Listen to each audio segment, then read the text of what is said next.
Found myself at the Commando Training Centre. We know what a good Marine looks like, because they're all good. If you know, you know. It's a constant learning environment. It was Kipling who said, success and failure, imposters both the same. And be under no illusions, military skiing is a little bit different than civilian skiing. Like your podcast, by the way, which I think is excellent. I wish I'd had a decade ago. Norwegian environment is an energy giver and an approver of self, right? So I would advise choosing your gurus and advisors very carefully. What we also wanted to do was inspire people to get outdoors. I mean, the whole thing started with an email from me to Tommy, fancy setting up an outdoor clothing business. The name, which roughly translates something like... In this episode of Sports and Outdoor Mentors, I chat with Steve Howth, the CEO and co-founder of UK outdoor brand Jöttnar. Jöttnar was born from a life spent in extreme environments during 20 years of military service and the belief outdoor apparel could be done better. We talk about the challenges of founding an outdoor apparel brand, the decision to focus on delivering only the best product, and the similarities and differences between leading in the military and civilian life, plus much, much more. Before we begin the episode, I have one request. Less than 50% of people watching or listening now are subscribed. So please hit the subscribe or follow button so we can inspire and provide valuable insights to even more people. Thanks for your support and enjoy the episode. Steve, so 34 years ago, at the age of 19, you took the decision to join the Royal Marines. And then 21 years later, you left and shortly afterwards established Jöttnar.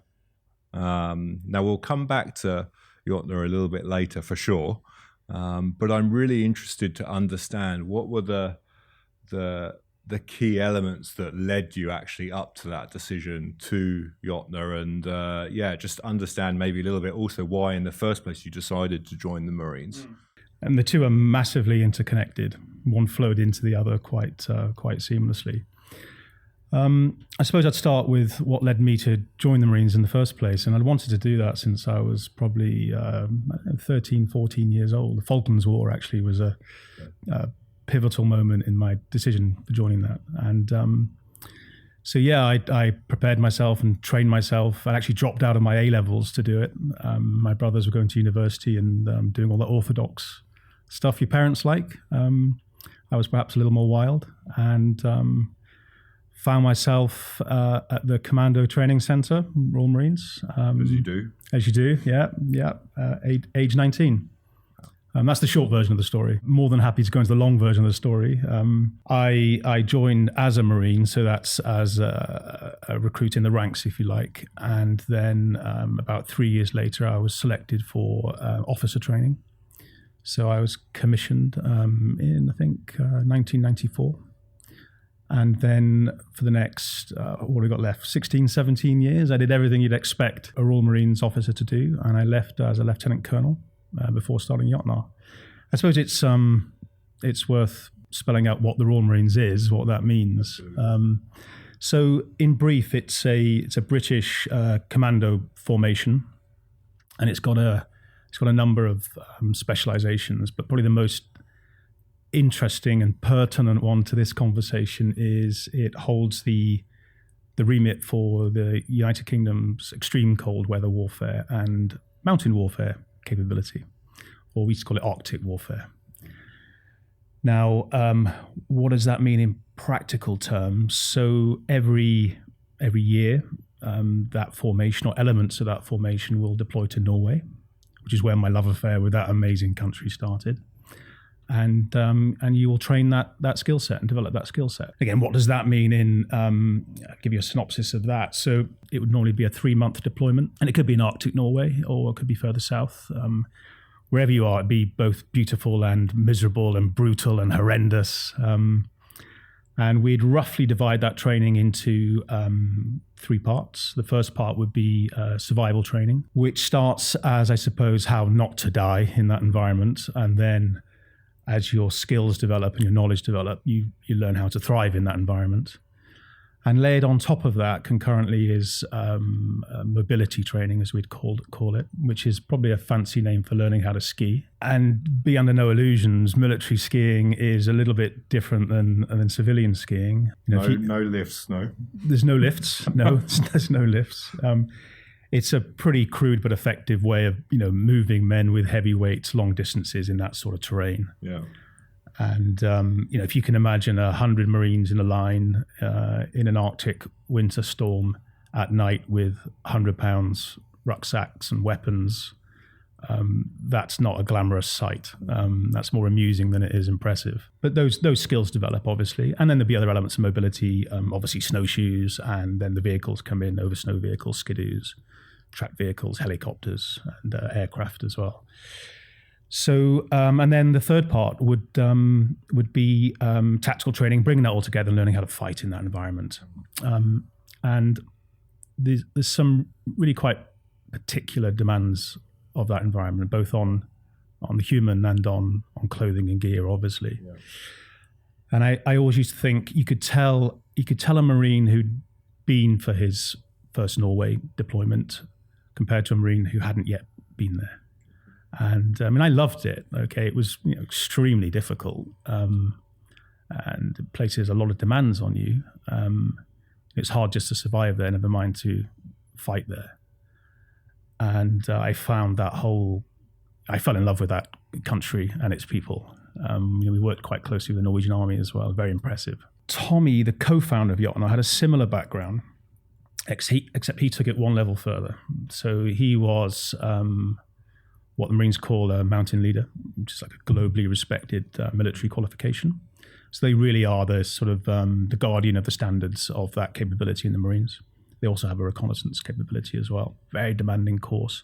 Rough equivalent to a civilian mountain guide, not quite the same, but they're the trainers and instructors as well who deliver that training. And I worked with Tommy out there as well. We were deployed in the same location. I found that environment, I was talking about the particular demands of it. So if you're training in the jungle or the heat of the desert or the cold and wet of the coastline as a Marine, you can pretty much sit down. You're not going to die. You might get bitten, but you're not going to die. That can't happen in the Arctic. You have to be pretty switched on. All that said, I found it my most comfortable environment, and I loved it. Now, I think ticking away in the background of all of that was, for both me and for Tommy, was a passion for outdoor sports as well. So I was a pretty low-grade rock climber, sport climbing and trad climbing, which was a popular sport in the Marines as well. But I was in particular a very passionate skier. Okay.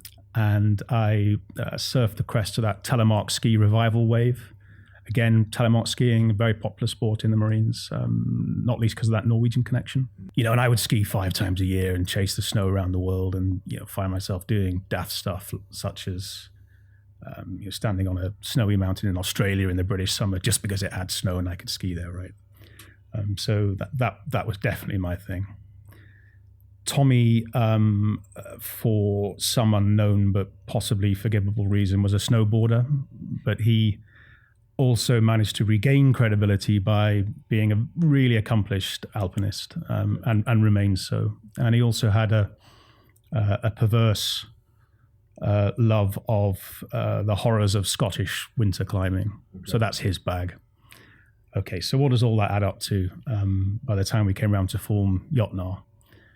Something like a couple of guys who know how gear should perform, know how those small details matter, and without those small details being taken care of, how they can lead to, at best discomfort, but at worst a threat to life, right?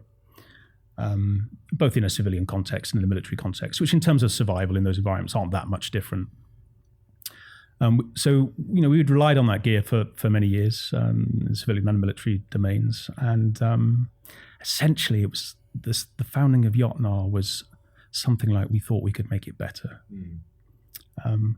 What we also wanted to do was inspire people to get outdoors.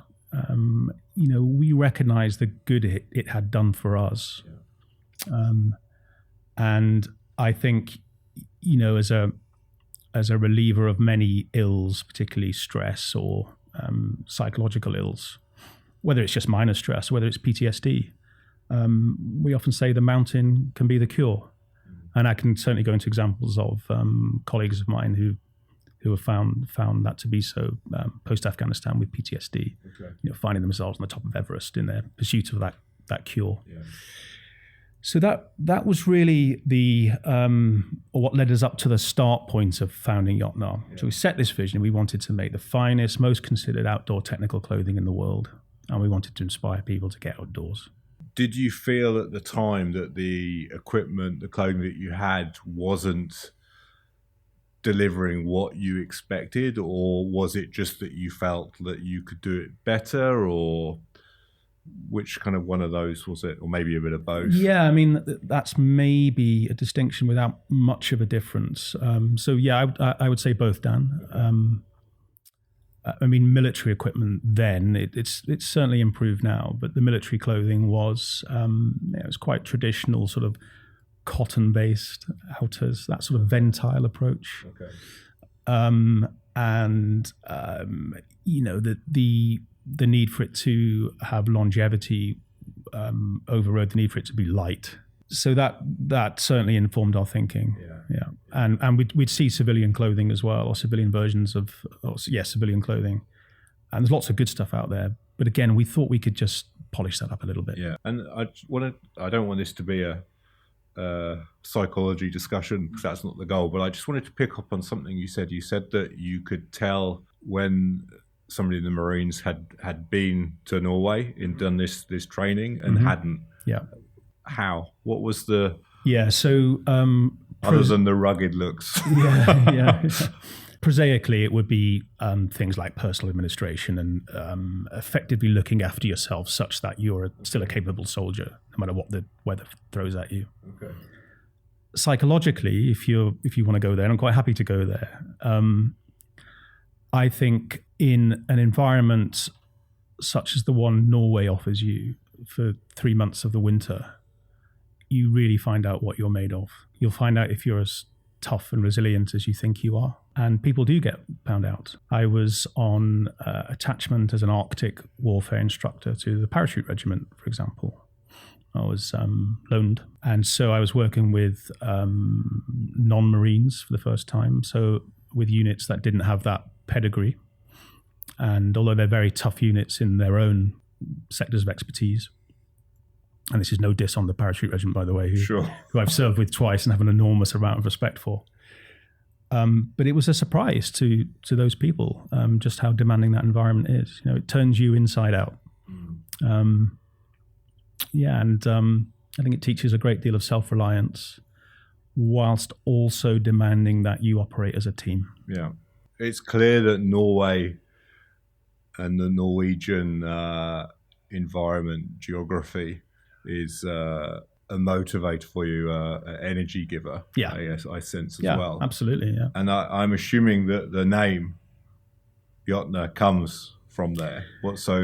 Yeah. Do you want me to expand on that a little? Yeah, how that arose. So there's no question that that Norwegian environment is an energy giver and an approver of self, right?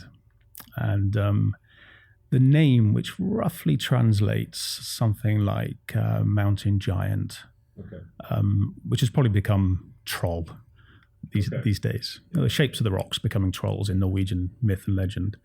So it was a tribute to that country. I'm not sure it's an entirely Norwegian name. I guess it's Proto-Germanic or Icelandic or something.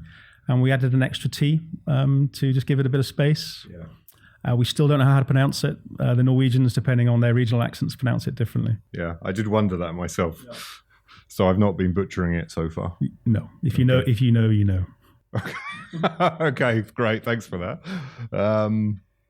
Okay, so let's move a little bit into founding the brand in those early days. So looking back now, can you share a specific challenge or success in those early days that has influenced you in how you're leading the business today? So I should be clear that so you're the CEO of the business today, and obviously you're running the business with your co-founder Tommy, but you're the CEO, the man that's probably making a lot of those decisions. So How do you, anything from those early days that you took away that kind of influencing how you're leading the business today? Yeah, there's a lot actually, and there still continues to be a lot.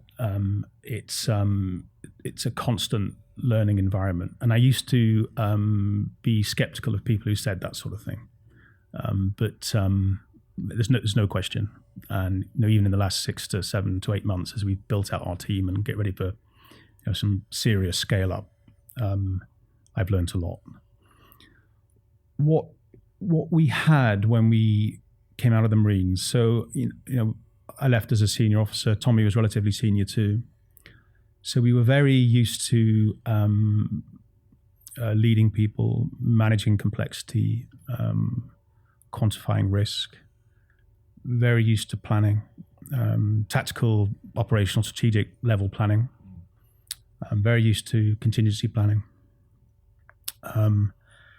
And we came from an organization that's well versed, well trained in the doctrine behind all of that. Yeah. So we were fluent in all of that. And, after 21 years, then you could probably claim to be achieving a degree of mastery in that.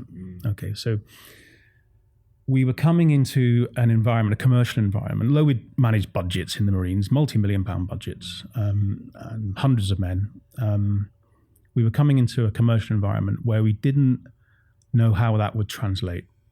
We knew roughly the broad principles would translate.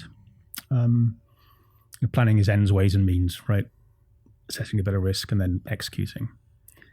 But we lacked the templates, we lacked the language, we lacked the fluency, we lacked what we would call doctrine. And so what we had was a challenge to translate that quickly, such that we could write a credible business plan, and then execute upon it. Now, I don't recall that. It certainly wasn't one of our biggest challenges. It was just a translational exercise. There's lots of known quantities in that Marines background. If you have a subordinate, an employee, as we translate that to now, you know exactly what his background is, his training, his skill set, what he's supposed to do. He's probably going to be of a pretty archetypal character in that environment as well. And as a small formation, he'll have a reputation, as will you. So those sorts of individuals can click in and click in with the team very quickly, and click in with your vision or your mission quite quickly as well. So there's a great deal of disorientation at first as to, from the basics to what should a functioning company structure look like. Okay, we could work out in rough functional terms. You're going to need a e-com person, you're going to need a designer, a developer, a merchandiser. What does a good one of those look like? And we had no idea. And of course, you're not paying market rates as a startup. You're cash strapped. Sure. And that actually that cash strapped nature of the whole venture was clearly of concern. You've only got so much runway. Now there are elements of that in the Marines, but generally it's resource heavy, and you get what you want and the extra firepower, let's say, that you need. So we had gone from fairly senior positions of mastery or near mastery, at least a position where you could apply that skill set to pretty much any context you're likely to find yourself in as a Marine, and adapt and overcome. And there's a long history of success in the Marines at doing that, to a couple of rather junior positions in a very new world. So that was certainly our first challenge. So I understand the motivation for launching the brand, but motivation and doing are often two very different things. And so how quickly after you left the Marines did you set up the business? And you talked there about, having the finances to operate the business. So, did you get external funding, for example, and how was that process? And just talk, maybe a little bit about that kind of first few months from leaving and establishing the business. The whole thing started with an email from me to Tommy, fancy setting up an outdoor clothing business. As simple as that, yeah. And Tommy, I can remember the words. He got back and said, funnily enough, I was thinking the same thing. And then we met up. Now, in answer to your question, how quickly, we started at pace, but we did it in a considered way. We both definitely had a bias to action, Okay.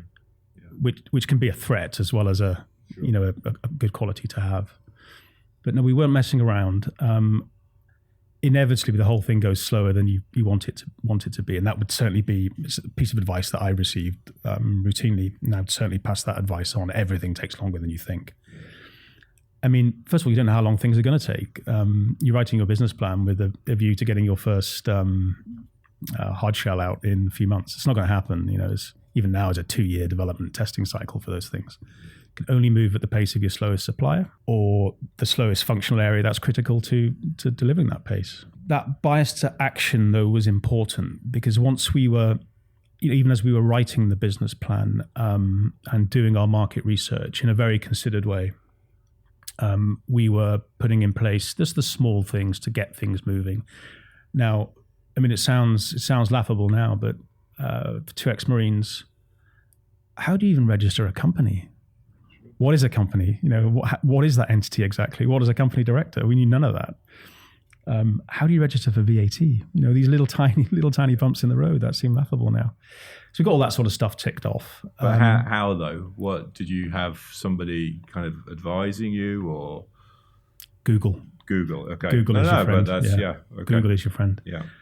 And for market research and so on, we reached into some of the more formal organizations, Mintel and so on, and Outdoor Eye. And really, that's just stuff at the macro level. It's not particularly useful, but it can help you form at least a long-term vision. Yeah. But yeah, really, it's nothing more miraculous than typing your question into Google. Yeah.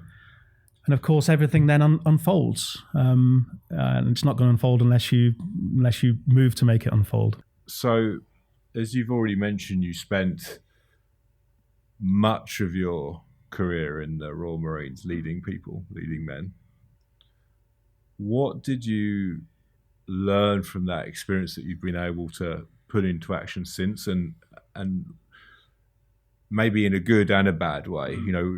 Because I don't know, but I'm assuming the approach is maybe a little bit different in leading the people. So yeah, I'm interested to understand that. I'm interested to understand it too, and I'm still forming thoughts on that as we go. I do think a lot about this. Leadership and management training in the Marines is it's taken very seriously. It's both a taught and a caught skill, right? So there's formal training periods in it. By way of example, so young officer training, which would typically be a graduate straight from university, or in my case, I'd done 3 years in the ranks before I did it. That's 15 months long with a further 9 months probation. So it's 2 years of, a large part of that's 2 years of formal leadership instruction and practice.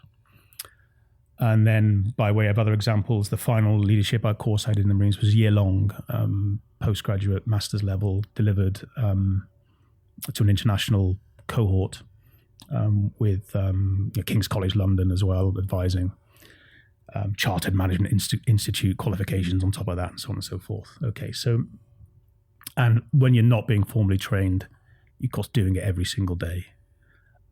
Whether you're dealing with career issues or dealing with something more frightening or more immediate. Now, what that gave me, which has been useful since, was it gave me the language of leadership. And I don't mean what you're saying to people. I mean the way to think about leadership. And it gave me the tools as well, whether that's sort of styles of leadership or when leadership is necessary, when followership is necessary, different ways of thinking about it. That's been really useful. And if you think that's, to go away, for example, for a year on a leadership course, which I later taught on as well, that's a sort of luxury you're not going to find in the commercial environment. So I'm really grateful for having that behind me. With regards to specifics, you're dealing with an entity, a Marine contrasted to a civilian employee, which in many ways is the same. It's a human being. So there's need for empathy there. Empathy being a large part of Marines leadership teaching course, believe it or not. But it is in many ways different. The Marines is a highly selective environment. So as I said before, you're dealing with known quantities. they will and do work 24 hours a day, as long as you're working 25, so leading from the front, which I think is very important, setting the example. First man in, last man out, all that sort of thing. As long as that's not, for show or just cosmetic, and people do that. But they're all human beings after all. I think an organization like the Marines would possibly be, may I say, dangerous to have in a civilian environment. Not physically dangerous, but it's so mission focused. It's not slaved to a vision, because it's not like that. But it's a thorough believer in itself. Yeah. Now you want elements of that in a civilian environment, but you also want a degree of pushback, perhaps more than in the Marines. Yeah. And that's not to say that the Marines is an autocratic environment. It's not. That would be a misapprehension. Okay. We used to joke that an order from a Royal Marines officer is just the basis for a conversation amongst your subordinates. Yeah. So you give your order, you think it's winning, and then half an hour later it's all changed because they've had a conversation, they don't like it, which is very healthy, as long as it's not delaying things or it's not toxic. I think in a civilian environment, it's a little different, and I very much welcome that pushback and that advice from people actually who've been in this industry for far longer than I have and know more than I have. And just to expand on that slightly, again, after 21 years, you've done most of the jobs your subordinates have done. Yeah. So you become an expert at those. That's not the case here. I haven't done those jobs. I've done versions of those jobs as we've started up. But you have to be open to their experience and their expertise and their skills. I didn't imagine what you were saying there about that in the Royal Marines, that there was that discussion after the order, that somehow is that though in certain situations, because one would imagine if you were in a war, in a situation like that, as you said, speed can come into it, and you don't necessarily want people questioning. So that's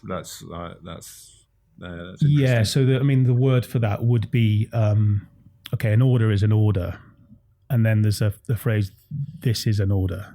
Okay. So that's what will get you over that. If it's going to cause a delay or some other threat due to the discursive nature of your previous commands, then this is an order would be the correct thing to do. But I can think of no instances where that would have to be done. Okay.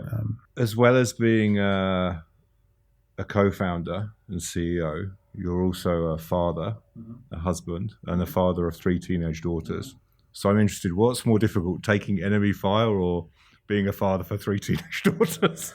No, but seriously, on a serious note, how do you have any kind of non-negotiables to maintain that balance between personal and professional life? Because I'm assuming that, founding your own business, you just described working in the Royal Marines 24 hours a day. And I think founding your own business, I guess, sometimes can be a little bit similar. Yeah. So is there any tools that you put in place to make sure that you're able to find that balance? I could, with hindsight, conjure up names for tools I put in place, but I think they arise organically. If you have a certain set of things in place organically, and I can talk about what they are in a moment, then that will get you through.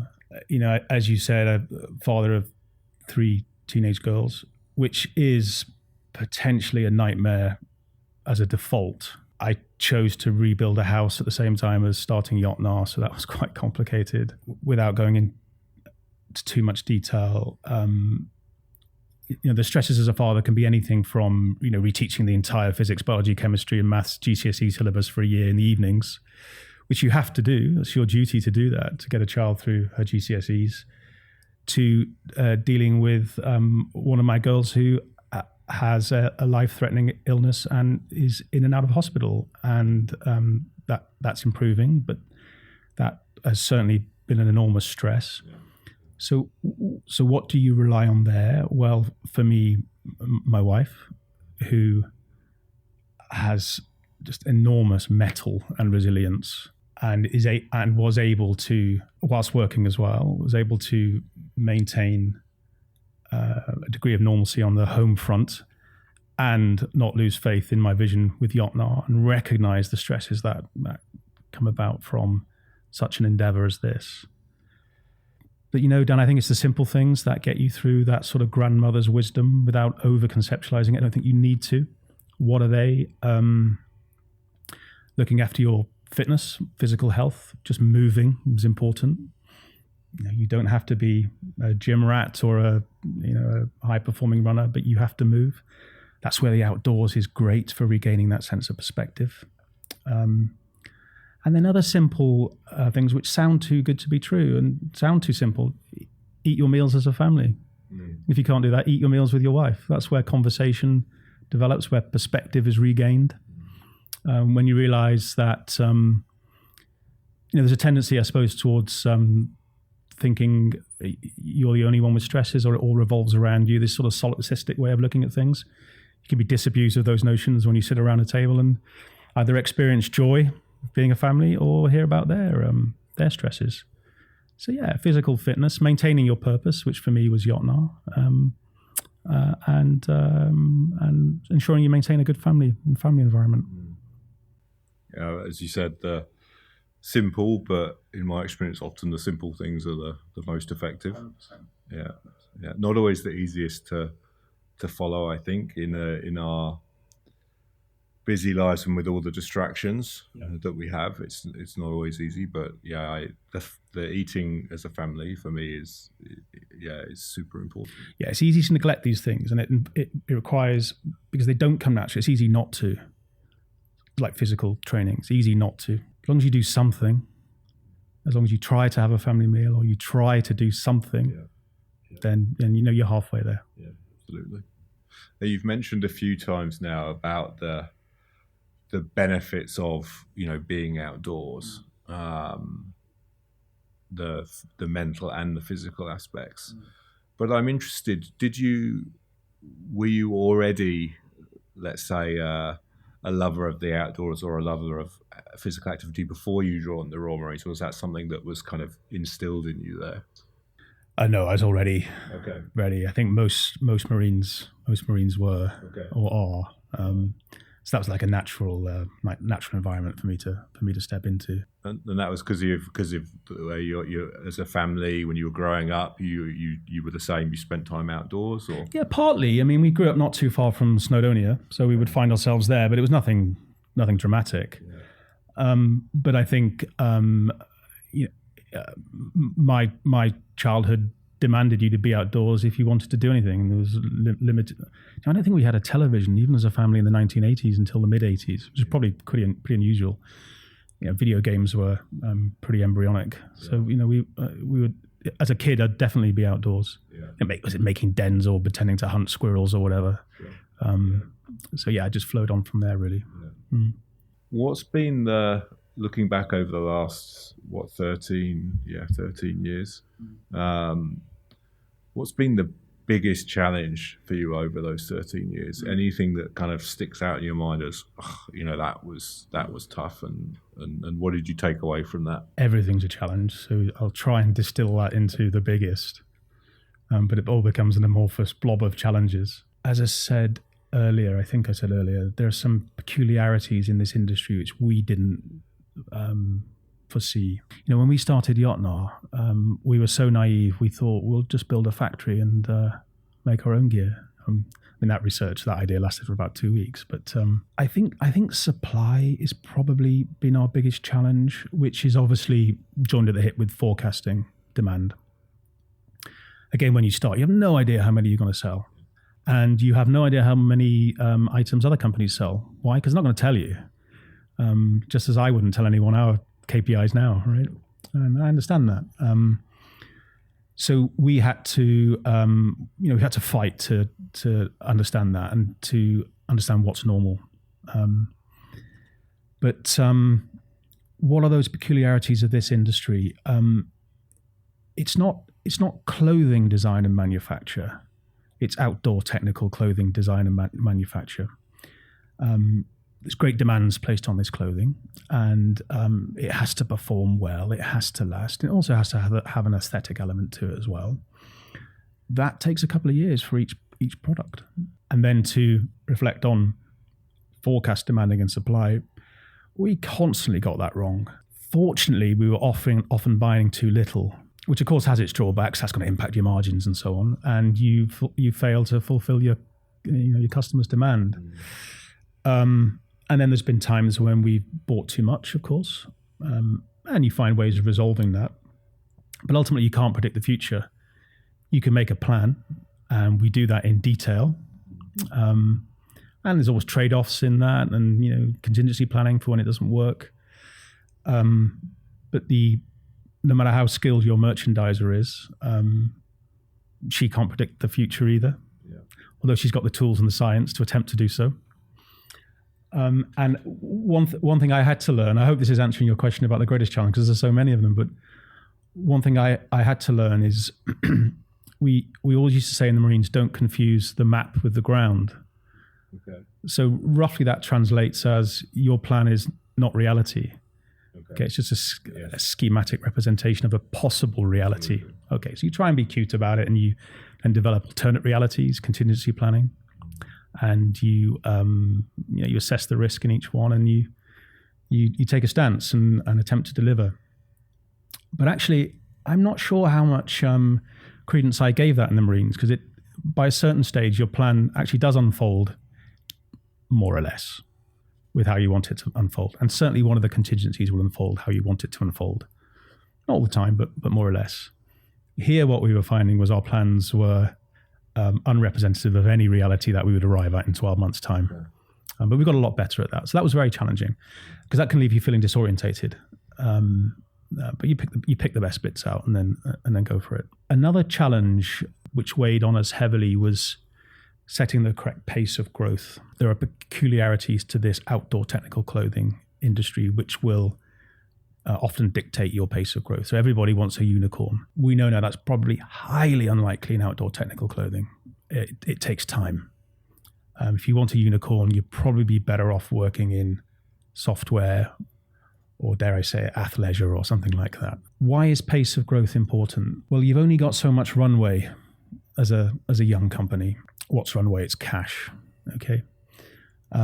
It took us just over 2 years to get our first products to market, and it was 3 jackets and a pair of hard shell salopettes. And thankfully it worked, and we sold all those. I always say, I don't know how true this is, and maybe in 10 years' time I'll have a better, more accurate idea. But I say, if you're going to start a company like this, you're going to need £3 million to start. Tommy and I put £60,000 in and raised £150,000 angel funding. So the odds were against us from the start, and you've got to really carefully consider and be realistic about your pace of growth. Otherwise the cash runs out. I know that today you're focused on direct to consumer, but I know in the past you've done a little bit of wholesale as well. So I'm interested to understand the journey there around kind of the channel focus and why the change. And we were amazingly the first UK direct to consumer outdoor technical clothing company. Our competitors didn't. Well, they had websites, but they were catalogs essentially, or brand catalogs. And they didn't come along until 3-4 years after we had ours. It seemed to us to be the natural thing to do. Then we probably had a vague idea that your margins might be better. We certainly knew that your customer relationship would be better and your customer insights would be better. Really knowing, who you're appealing to, and dealing with them face to face as well, or email to email, or phone to phone, wherever it happens to be. But yeah, it seemed like the natural thing to do, and. I think when we knew nothing about wholesale, e-com was natural, understandable, readily understandable. Wholesale, not so. But we did go into wholesale in our first year, and we had a great retailer who he saw what we were doing and picked us up, and that worked really well. And we stayed in wholesale for about 3 years. Okay. But what we couldn't service with a small team. When we got to our first million with 4 people, the punching above our weight, something's got to give. We couldn't service the operational mechanics of wholesale. Okay. So if you're not delivering on time because your suppliers let you down, or because you don't have the buying power to force your supplier not to let you down, that wholesale order's cancelled. And a small company, you can't take those risks. That can hold you below the waterline. So it just seemed to us sensible to pull out of that for a while. Yeah. I think, again, to expand on that sort of decision making, if I can, I reckon to dip back into the military sphere for a while, which is often where I draw from, the most impressive generals in history, and there aren't many impressive generals, but the most impressive ones know when to retreat. But there's a comma after that. It's know when to retreat, comma, and do it. So we all know when to retreat, but doing it takes some courage, takes some nerve.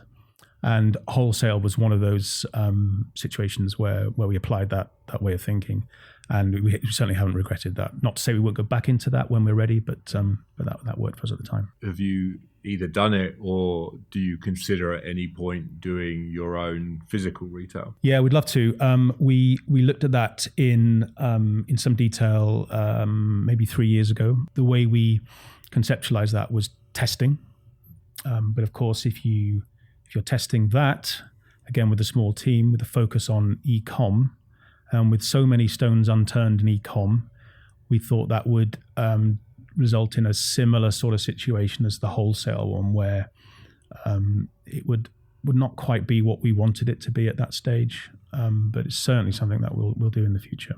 Who are the people that you would say have most influenced you, either professionally or personally? People I know.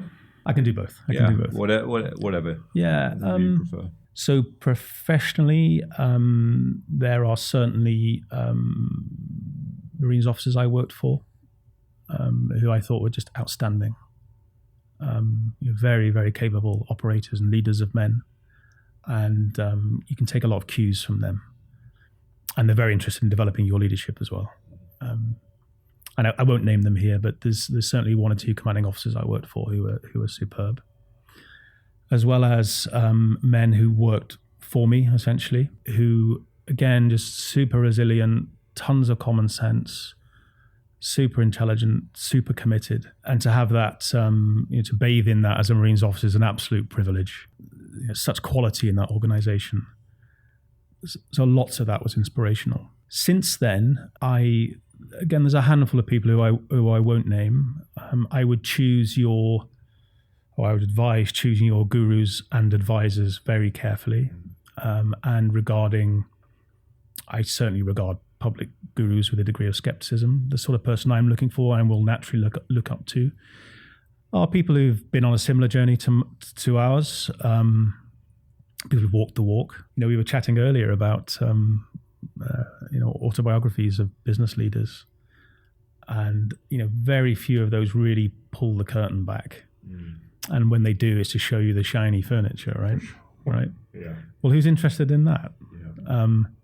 Okay, it can be inspirational at a certain level, but it's not much practical use you can get from that. A bit of yee-haw moment maybe, but that's about it. And I would say the same about other public-facing business gurus. Advice-wise, the same people who really understand in detail what you're trying to do. And where's that important? Probably in building a board. That's really important, because you can become poorly advised by someone who's expert in business, but it's not your business, doesn't understand the real detail of it and the real pressures. We were lucky enough to have a very early stage investor who, again, without naming him, was one of the founder investors at Rafa, the cycling brand. Okay. And he was excellent. Yeah. He got it completely. Yeah. So he was a great source of advice. And then, I don't want this to sound cliched, but the talent in the team here inspires me as well. On my one of the behaviors we have at Jöttnar was be professionals. Now, why is that there? Not because it just demands professional standards of that particular employee, but because I don't know. I'm looking at professionals who do know. Tell me what you know. Sure. So I find that very inspiring as well, and revelatory on a daily basis. Yeah. I'll probably leave. There's one of the. I think you often ask what your favorite book is. It's coming. It's coming. Yeah. I'll hold off on. No, go. Sure. Okay. Yeah. The cat's out of the bag now. Okay. Go on. All right. You go for it. Yeah. So. Let's go crazy. Yeah. Yeah. I'll choose another book for later then. I was given a copy of Shoe Dog, Phil Knight, the Nike founder's book. I was only given it last year. I hadn't heard of it. Okay. So, like your podcast, by the way, which I think is excellent and wish I'd had a decade ago. You're welcome. No, I genuinely mean that. It's been superb resource. I wish I'd had read Shoe Dog a decade ago. So one of our younger designers gave me that book, a little more than a year ago. And I read it on a trip out to Norway, actually, to speak to some distributors there.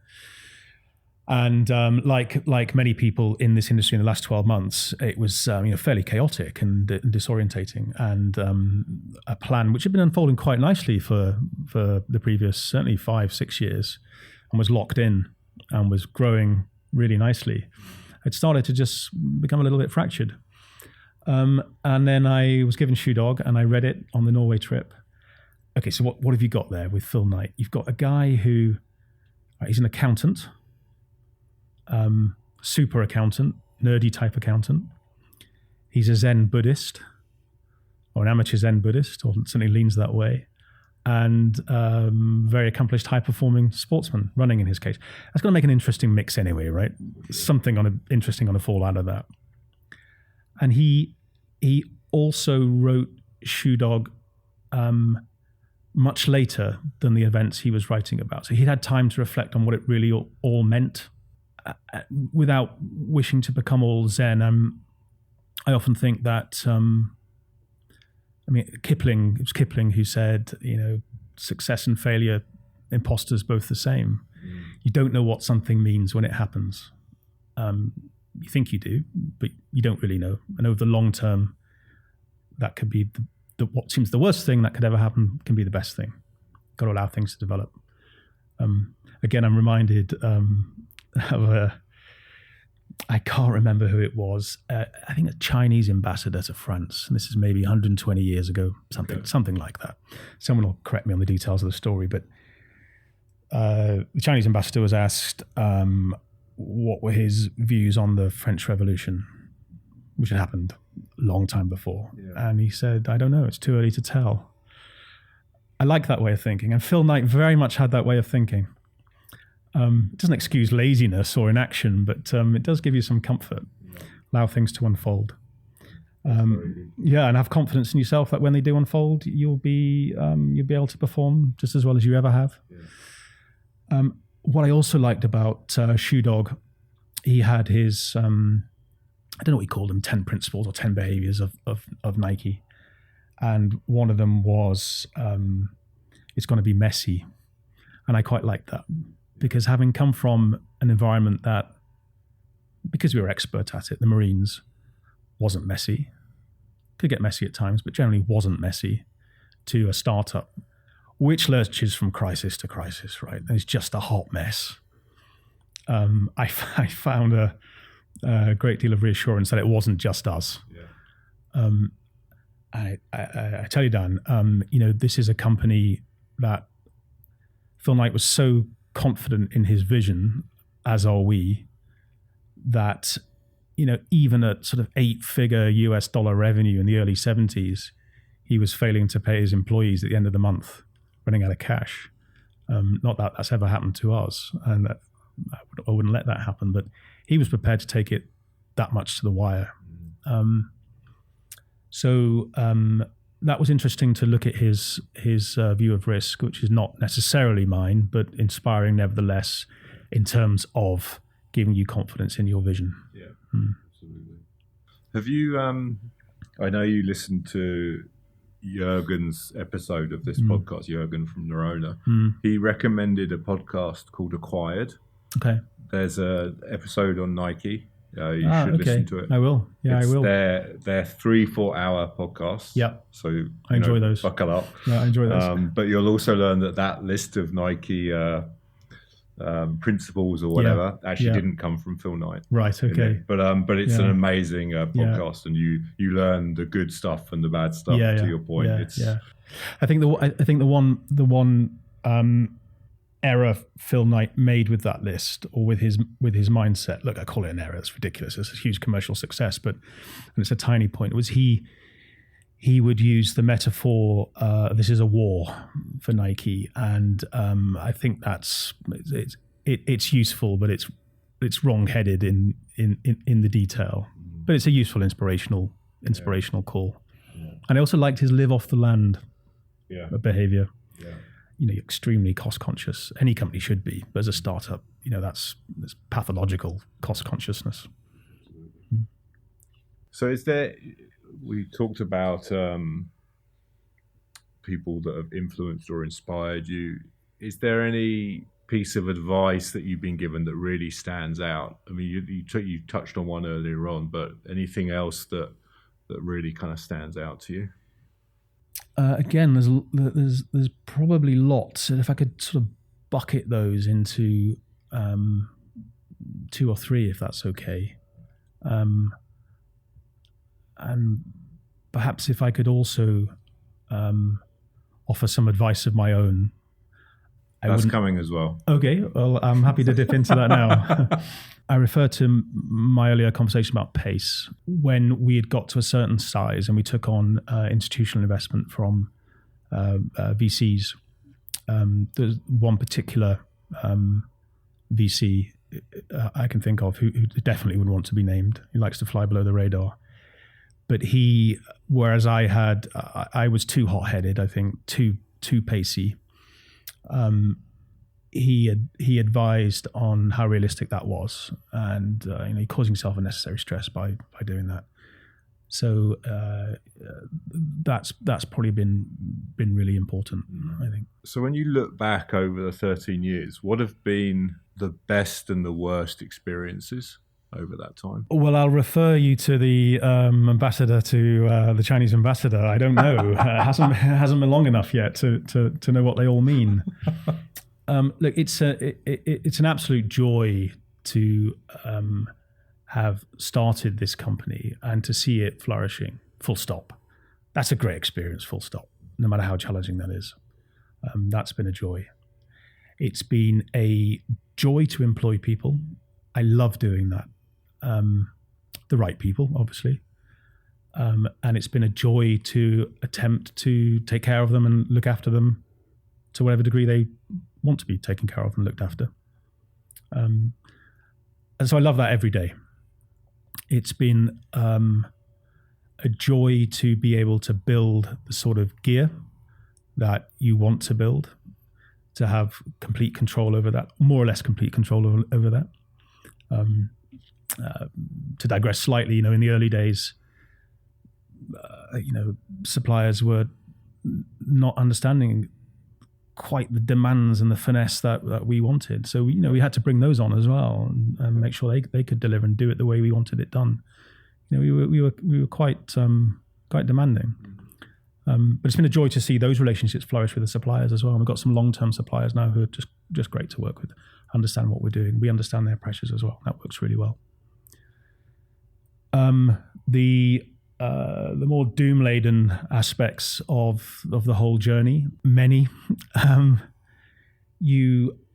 think you've got to be quite comfortable with, which is hard to achieve. Quite comfortable with not knowing the future.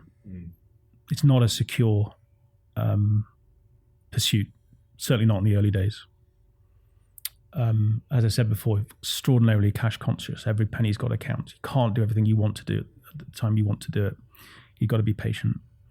And actually, to go back to joy, one of the joys has been seeing myself develop in ways that are far beyond the way I developed in the Marines. I didn't find the Marines particularly difficult. I felt very much at home there. I fell into that quite naturally.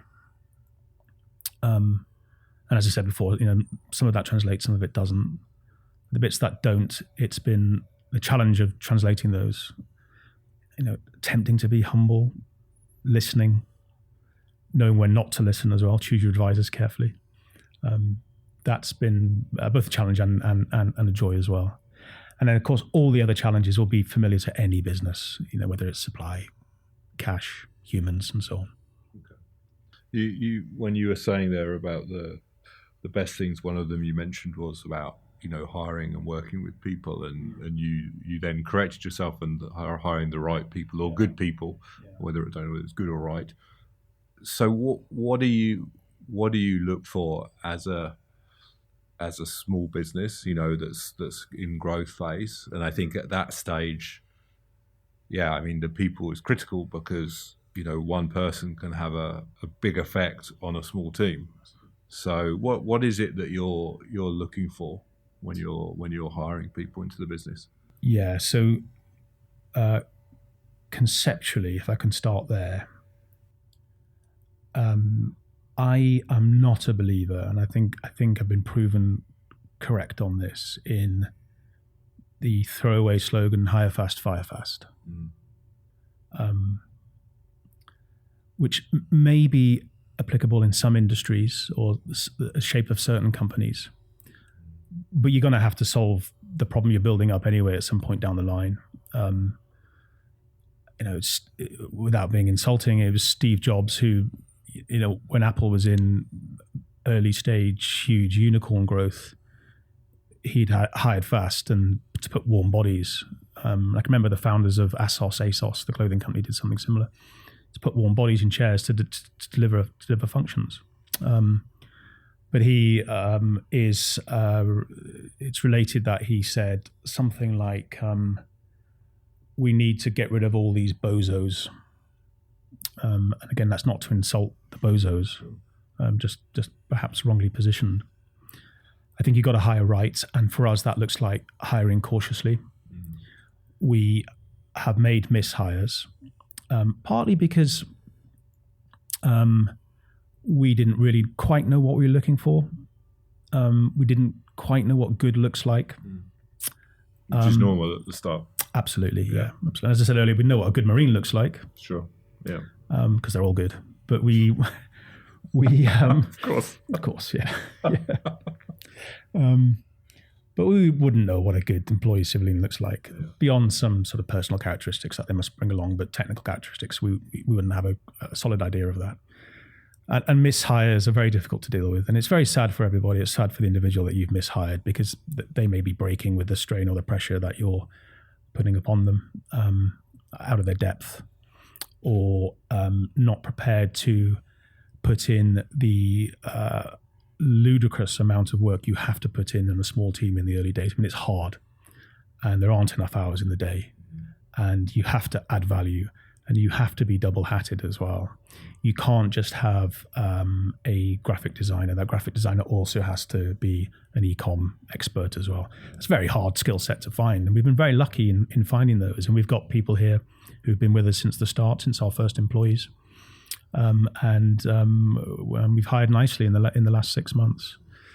Yeah, so hire fast, fire fast, not for this sort of company. Hire right. What would you do differently if you knew you wouldn't fail? Nothing.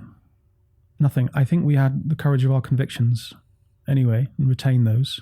Go faster, maybe?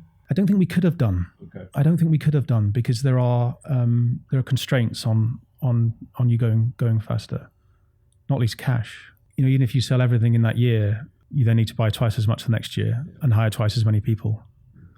And that initiative will take another 2 years to deliver on that little step. So no, I would be as bold as to say nothing.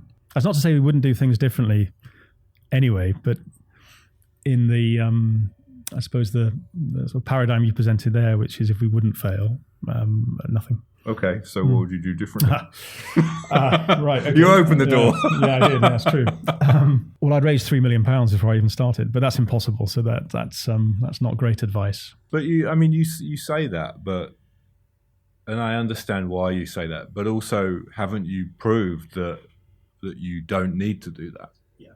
I mean, I'm not saying it's been all roses, it's been great, but it's 13 years and you're sitting here. Yeah. So you have done it. It's interesting when we when we took on our first institutional investment, which was 7 figures plus, the wise VC who I mentioned earlier, who's been a great source of advice, I wanted twice as much as they were willing to put on the table, and he warned against the dangers of overcapitalization. Because while you're still working things out, being overcapitalized, it allows you a buffer to work things out, but I bet half of it's wasted. And to go back to your point there, I suppose we have proved that you can start, in conditions of extreme scarcity and make it work. So what would you do differently? I do differently. Other than having 3 million? I tell you what I would do differently.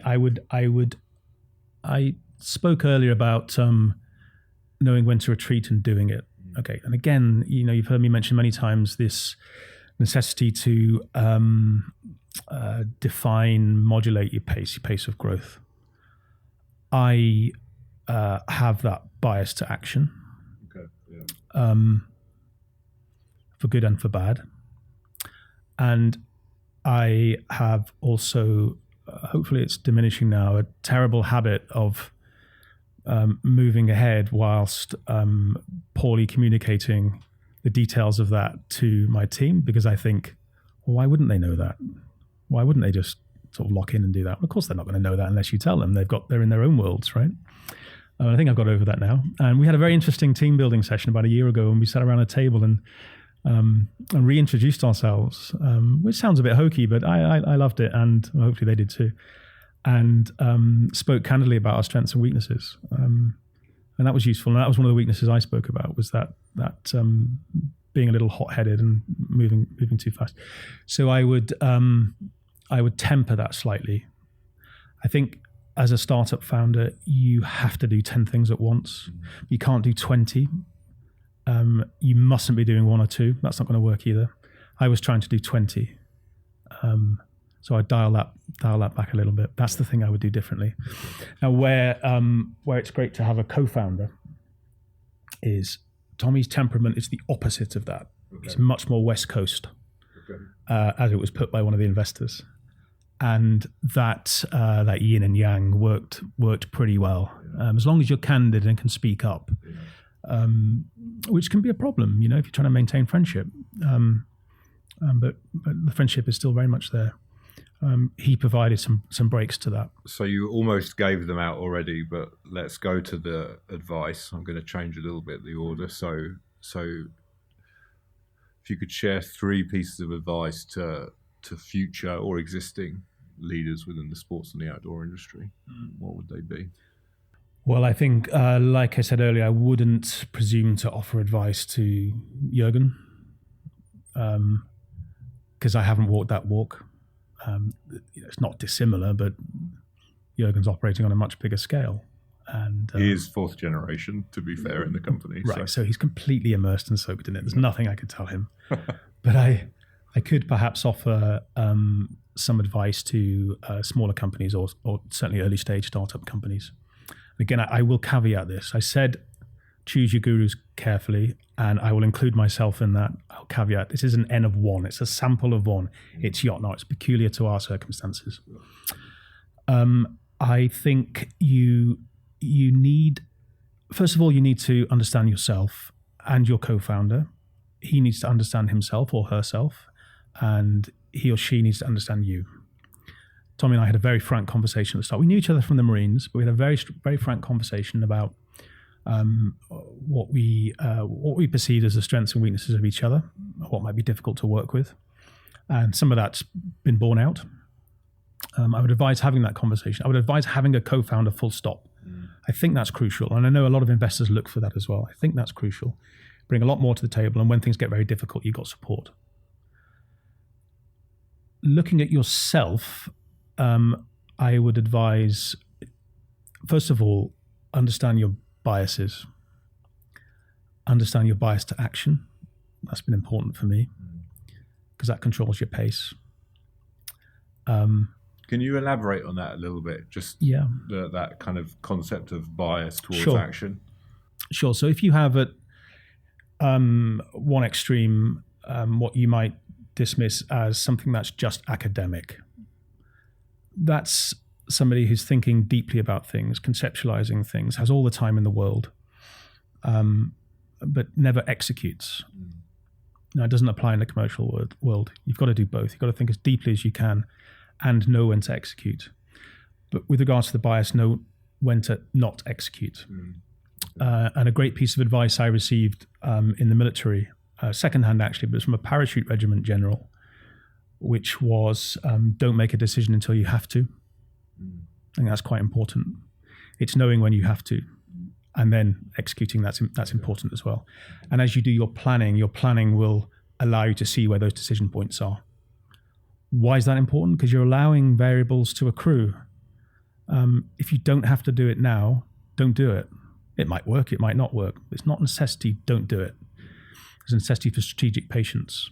And I can talk for a long time on that.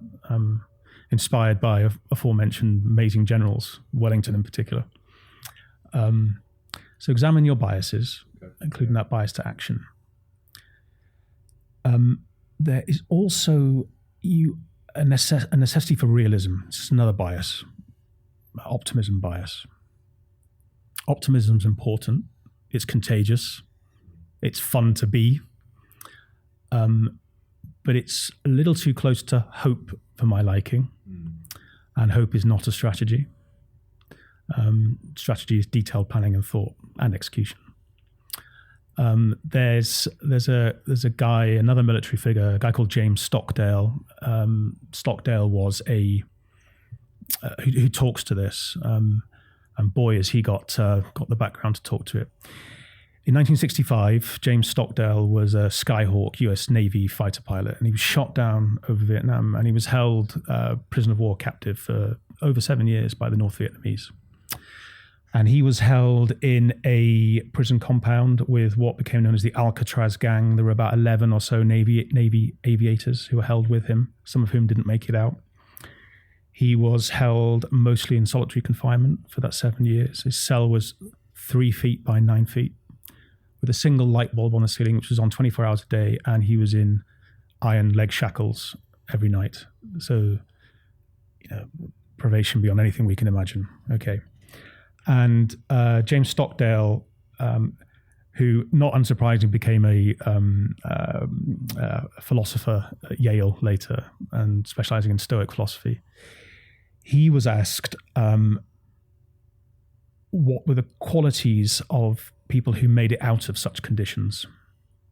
And he said, if I can get his quote roughly right, you must never confuse faith, which you can never afford to lose, with the realities of your current situation. And there's a paradox in that. The people who didn't make it out would have an unrealistic optimism, which is a hope, which is different from a faith, from a vision, which this business has, that they would be released by Christmas. That would then be moved to Easter, and then the next Christmas. And effectively, as a result of that, they would psychologically and physically decay and die of what is effectively a broken heart and not make it out. So I love that paradox.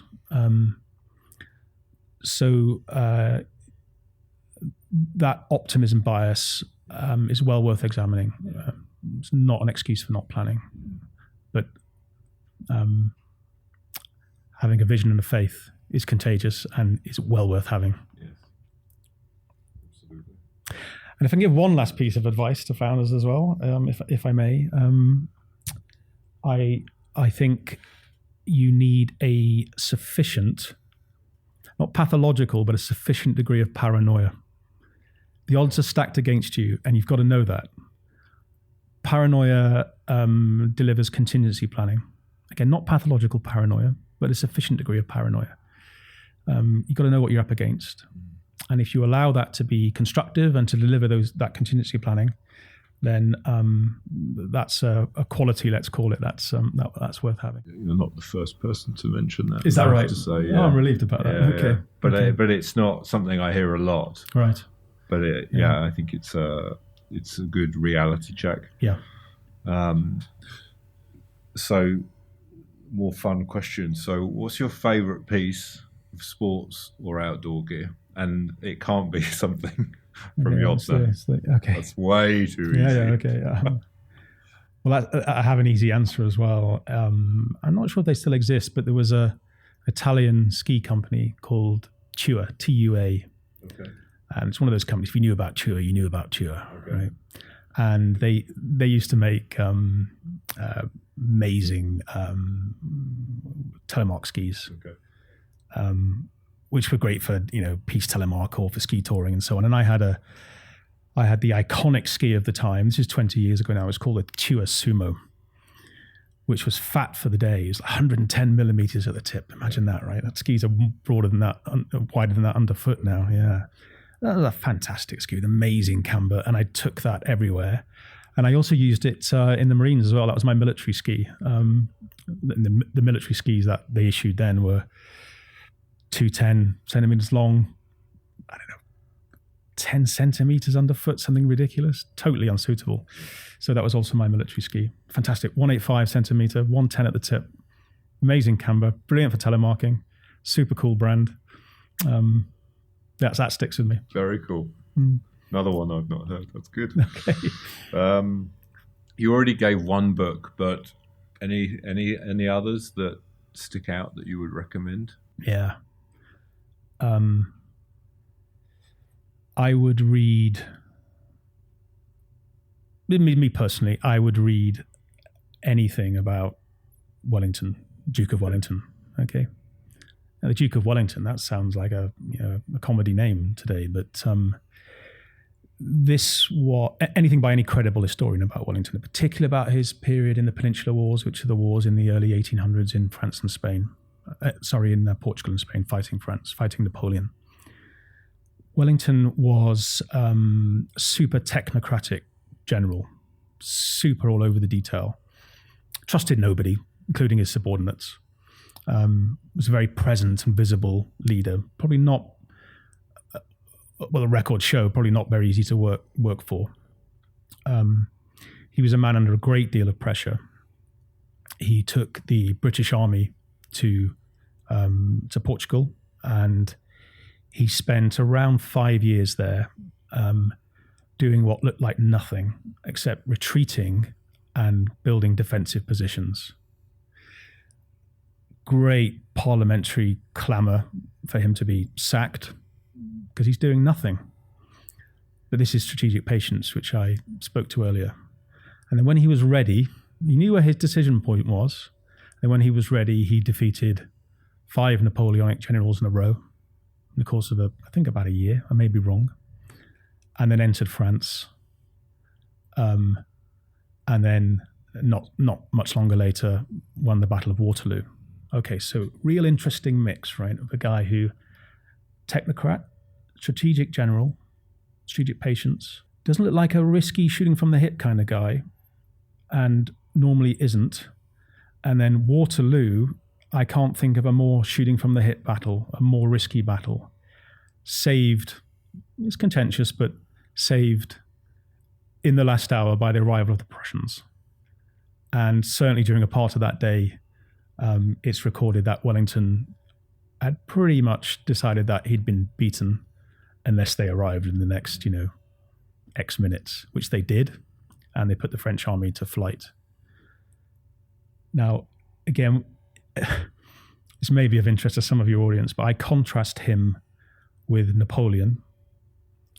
A very, complex character psychologically.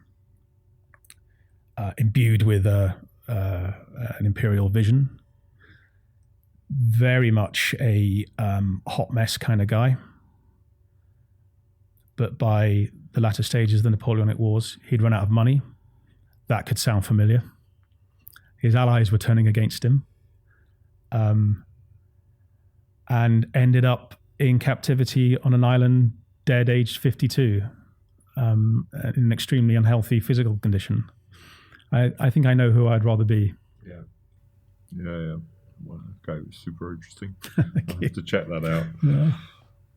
Don't check it out too closely. It's probably all wrong, but that's my version of it. No, but I mean, looking for something to read about it, because it's been, since school would have been the last time I Yeah, it's something like that. Forgotten guy now. Yeah.